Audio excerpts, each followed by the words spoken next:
Alrighty, so this is the second lesson. So I wanted to start this one off by saying computers are really dumb in many ways. They're really dumb. Um, they can only do the things you tell it to. And if you give the wrong instructions to them, they won't do the right thing. And I'll show you a good example of that. Well, look at this. If you told a computer to make a peanut butter and jelly sandwich, and these were your instructions, get 2 slices of bread, smear peanut butter and jelly all over the plate, and then put the bread on the plate. You aren't going to get a peanut butter jelly sandwich. You're going to get a complete mess, right? The computer does not know that you are joking here. It does not know that you gave it the wrong instructions to make a peanut butter and jelly sandwich. It will just do what you tell it to do. It's not like people. They aren't like people. They don't understand that when you're joking. They don't understand sarcasm. They don't understand when you've made a mistake and you've told them the wrong thing to do. They only do what you tell them to do. And if you tell them to do the wrong thing, they will do the wrong thing. If you tell them to do the right thing, they will do the right thing. Yeah. Point is, if you don't tell the computer exactly what it needs to do in a program, it will do the wrong thing. So you need to make sure you're really careful with what you're going to put inside your program, what you write in the program. And reminder, a program, all you need to know right now, you don't know any programming right now. All you need to know is that a program is a set of instructions. It's just instructions to a computer to tell it what to do. All right, that's all you need to know for now. So languages. Um, when you're talking between people, you need to have a common language. You need to have a language that both of you guys speak in order for us to understand each other, right? I'm speaking to you guys in English right now. You guys understand English, so we're able to talk to each other. Um, if I was to speak in my hometown language, Cantonese, Lei Ho, Lei Sun Di Ma, you won't really understand what I'm saying. So then there's no communication. It's the same with the computer. Just like talking with a person, we need a language to talk to a computer. And there's a couple of languages we can choose from. Scratch is one of them. You've probably heard about that one. You might have heard of Java, but the one we're going to use to talk to a computer is Python, right? Python, this one right here.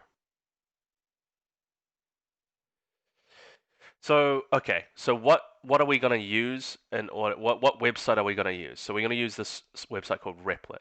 So in order to get there, we can look up Replit Python. So just repl.it Python. Search that on Google, and then you'll get this at the very top. Click on it.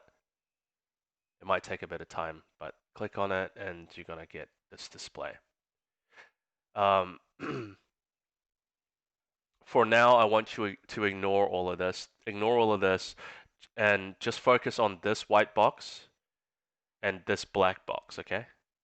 Ignore everything else. Just the white box and the black box is what I want you to focus on. So yeah, this is the website we're going to use to make programs.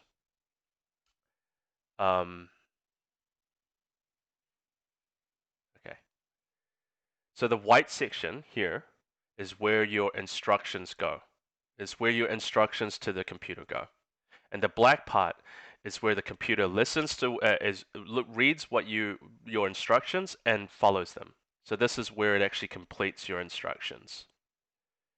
So if we look at here, I want you to notice something. So I said the white box, right, is where your instructions go.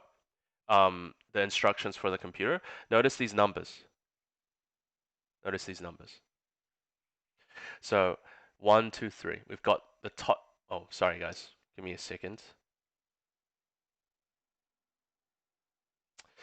So notice that the top instruction, it takes the way these instructions are read. Sorry, it's words. The way these instructions are read are from top to bottom and one by one. So the computer reads the first instruction, it does the first instruction, it does the second instruction, it does the third instruction, and then it stops. If that makes sense. So again, top to bottom, one by one. Top, then it moves on to the next one, then the next one, finishes with the last instruction, and then the program stops running. This program is finished. The instructions have stopped. Okay. Just like the peanut butter and jelly sandwich example, just like the puzzle, the robot puzzle example.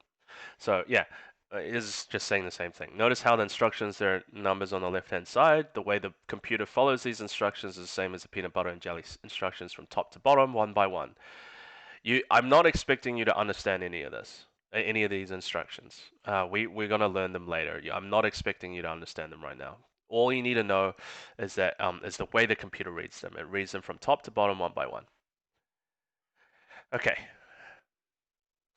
So, I think I'm going to stop it there. We'll carry on with words and numbers next.